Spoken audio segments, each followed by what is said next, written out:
Good morning. स्वागत है आपका आज की क्लास में। और आज हम करने जा रहे हैं चैप्टर नंबर 7 एक्सरसाइज 7.5। नाम है समाकल। तो देखिए बच्चों, हम कर रहे हैं क्वेश्चन नंबर 16 को। समाकल ज्ञात कीजिए। आपके पास एक फंक्शन है जिसका हमने क्या करना है, इंटीग्रल फाइंड आउट करना है। तो देखिए क्या फंक्शन आपके पास 1/x ब्रैकेट के अंदर है x⁻n+1 ब्रैकेट क्लोज और इंटीग्रेशन का साइन लगा रखा है एंड dx। ठीक है, इसका हमने समाकल करना है। अब यहाँ पे जो हमारा अभी तक जिस मेथड को हम अप्लाई कर रहे थे उसका नाम है पार्शियल फ्रैक्शन। ठीक है, यानी आंशिक भिन्न। तो यहाँ पे बच्चों आप देखेंगे कि आंशिक भिन्न इस वाले फंक्शन में कैसे हम लगा सकते हैं। यहाँ पे क्या x⁻n है। ठीक है, अगर x⁻1 होती तो हम इसमें डायरेक्ट पार्शियल फ्रैक्शन लगा सकते थे, x⁻2 होती तब भी लगा सकते थे। लेकिन यहाँ पे क्या है, x की पावर क्या है, n है, जो क्या है एक अननोन वैल्यू है। तो यहाँ पे हमें पता नहीं चल रहा है कि यहाँ पे n क्या हो सकता है।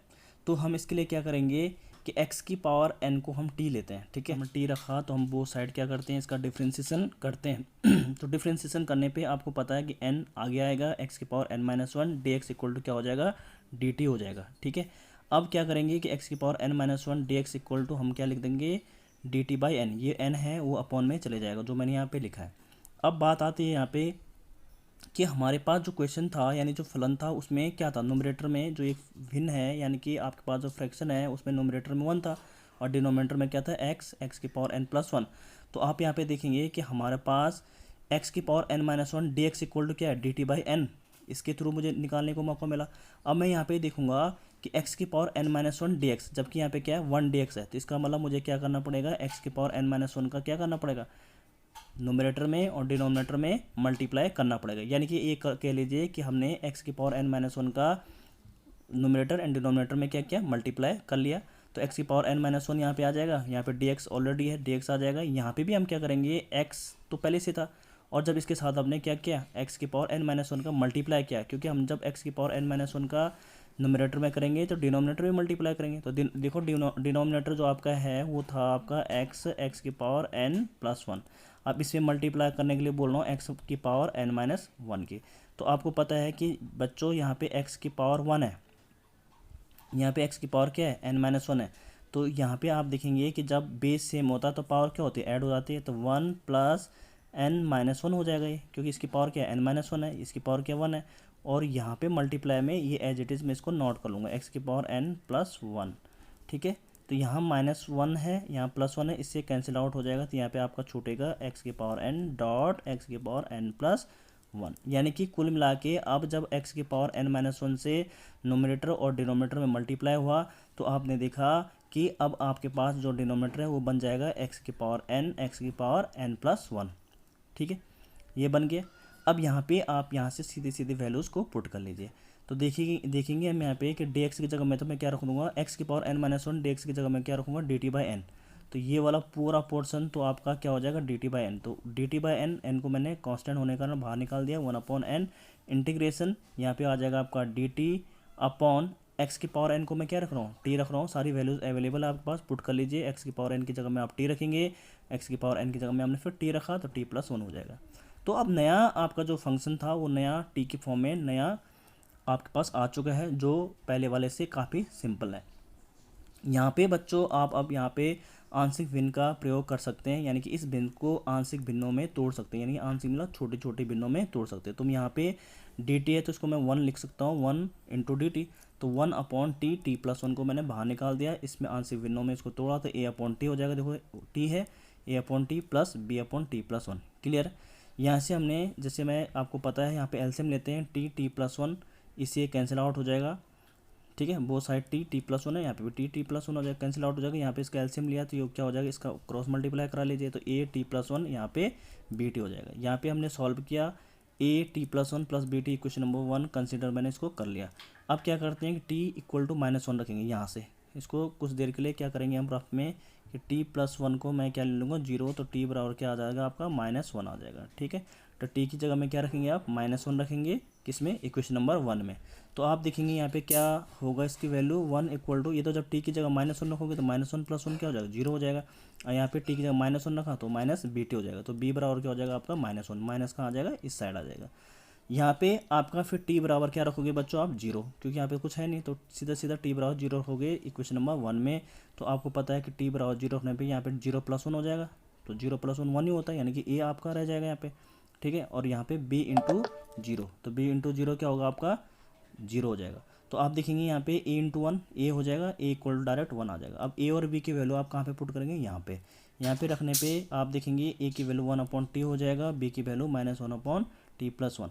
इसका इंटीग्रेशन का साइन लगा लिया मैंने, t के फॉर्म में ही है भी, तो dt आ जाएगा। यहाँ पे भी integration 1/t dt minus integration 1/t+1, और यहाँ पे dt आपका छूट गया था तो dt लिख लीजिए। इसका 1/t dt क्या होगा, log t हो जाएगा, ये भी क्या हो जाएगा -log t+1, ठीक है। यहाँ पे हो जाएगा आपका log t की जगह में आप रख लीजिए वापस जो t के आपने कंसिडर कर रखा था x की पावर n, तो हो जाएगा आंसर आपका log x की power n minus log x की पावर n+1+c। अब यहाँ पे आप एक लॉगरिथम का रूल है log m minus log n का रूल लगा सकते हैं, log m/n। तो यहाँ पे आंसर जो फाइनली आपका आएगा वो आएगा log x की पावर n अपॉन x की पावर n+1+c। तो करते हैं उसको भी। तो यहाँ पे देखेंगे बच्चों, इसको मैं लिख सकता हूँ log x की पावर n अपॉन x की पावर n+1+c, यही आपका रिक्वायर्ड आंसर है। बढ़ते हैं नेक्स्ट क्वेश्चन की ओर। यहाँ पे बच्चों आपने देखा कि integration 1/t t+1 dt equal to क्या आ गया आपका, ये मैंने सॉल्व किया, तो यहाँ से लिखा आपका log x की पावर n अपॉन x की पावर n+1+c। लेकिन प्यारे बच्चों आपने यहाँ पे देखा जब इसकी वैल्यू आप यानी कि ये वाली वैल्यू, इसका वैल्यू क्या है ये आई, तो यहाँ पे आप पुट करोगे फाइनली ना, क्योंकि ये फंक्शन था, ये इक्वल टू ये हुआ, उसके बाद ये आया था, इसको मैंने सॉल्व किया था जो ये है, और इसका रिजल्ट क्या है ये आया, ठीक है, यानी कि लॉग के फॉर्म में। लेकिन यहाँ पे आप देखेंगे 1/n भी है, तो आप यहाँ पे आंसर में 1/n भी लगा देंगे, तो आपका जो रिक्वायर्ड आंसर होगा वो होगा 1/n log x की पावर n अपॉन x की पावर n+1+c। तो होप कि आपको ये क्लियर हुआ होगा। बढ़ते हैं बच्चों क्वेश्चन नंबर 17 की ओर। Integration cos x upon 1 - sin x bracket close 2 - sin x bracket close dx। यहाँ पे प्यारे बच्चों यहाँ पे आपके पास दिख रहा है आपको, यहाँ पे एक फंक्शन जो आपके पास फ्रैक्शन फॉर्म में है वो ट्रिग्नोमेट्रिक, उसमें कुछ रेशियोज दे रखे हैं cos x sin x। तो हम यहाँ पे क्या करेंगे, sin x को t ले लेंगे। आपको पता है कि sin x को t लेने पे हमें क्या फ़ायदा होने वाला है, sin x को t लेंगे तो उसका आपको पता है अवकलन करते हैं, तो sin x का इंटीग्रेशन करोगे तो क्या होगा, cos x होगा इक्वल टू dt/dx, तो dx इधर मूवमेंट कर लेगा यानी कि क्रॉस मल्टीप्लाई में चला जाएगा, तो cos x dx equal to क्या छूट जाएगा, dt छूट जाएगा।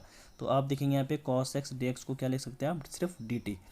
इंटीग्रेशन का साइन 1 - t और 2 - t, तो ये बन गया। यहाँ पे आप 1 लिख सकते हैं, 1/1 है ये 1/1 - t एंड 2 - t, ये मैंने नोट कर लिया। यहाँ पे इसमें हम पार्शियल फ्रैक्शन लगा लेंगे, a/1 - t जैसे ये है, प्लस b/2 - t, इसका एलसीएम लिया, ये कैंसिल आउट हो जाएगा, यहाँ पे क्रॉस मल्टीप्लाई हो जाता है, a 2 - t b 1 - t। इसको सॉल्व कर लीजिए, इक्वेशन नंबर 2 इसको 1 मान लीजिए, t इक्वल टू 2 रखने पर 2 में, तो 2 रखेंगे तो 0 हो जाएगा। यहाँ पे क्या होगा 1 - 2 यानी कि -1 बचेगा, तो b की जगह में क्या आ जाएगा -1। t बराबर क्या रखेंगे 1, t बराबर क्या रखेंगे 1, तो b की a की वैल्यू क्या आ जाएगी यहाँ से 1, क्यों, क्योंकि जब t इक्वल टू आप क्या रखोगे 1 रखोगे, तो 1 - 1 तो 0 हो जाएगा।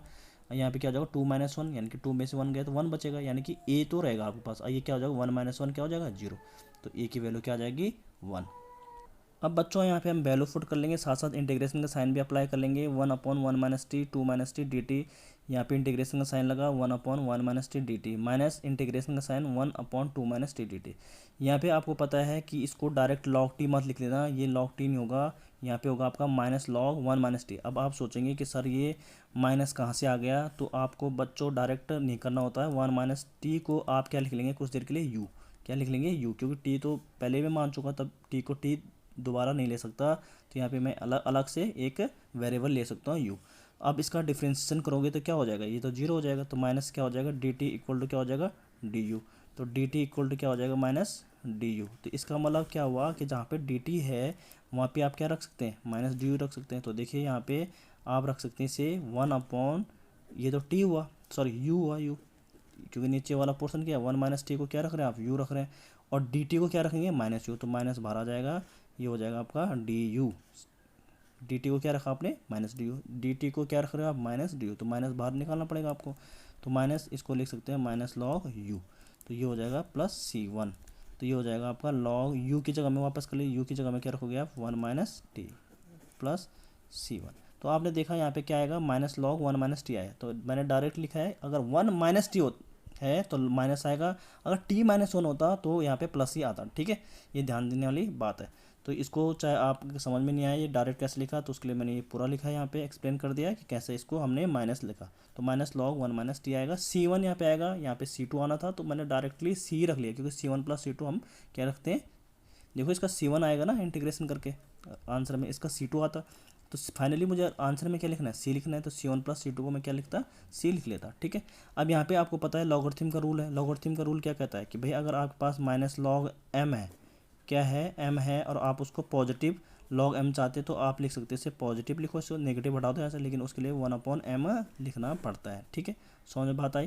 तो यहाँ पे हम लिख देंगे लॉग वन अपॉन, डायरेक्ट कर लिया मैंने, वन अपॉन आना था यहाँ पे, one upon one minus T. ठीक है, वन माइनस टी, तो one upon one minus T, negative sign हट जाएगा, तो one upon one minus T आना था, लेकिन यहाँ पे माइनस क्या है, लॉग टू माइनस टू है, तो इसमें फिर रूल साथ साथ ही लगा लिया मैंने, log M minus log N का, तो एम अपॉन एन, तो इससे तो नीचे रहना था वन माइनस टी, तो इसने तो ऊपर आना था ना, तो टू माइनस टी आ जाएगा। तो आंसर में आ जाएगा आपका लॉग टू माइनस, और टी की जगह में वापस कर लीजिए sine x upon one minus sine x plus c, यही आपका रिक्वायर्ड आंसर है। तो होप कि आपको क्लियर हुआ होगा। Thank you so much.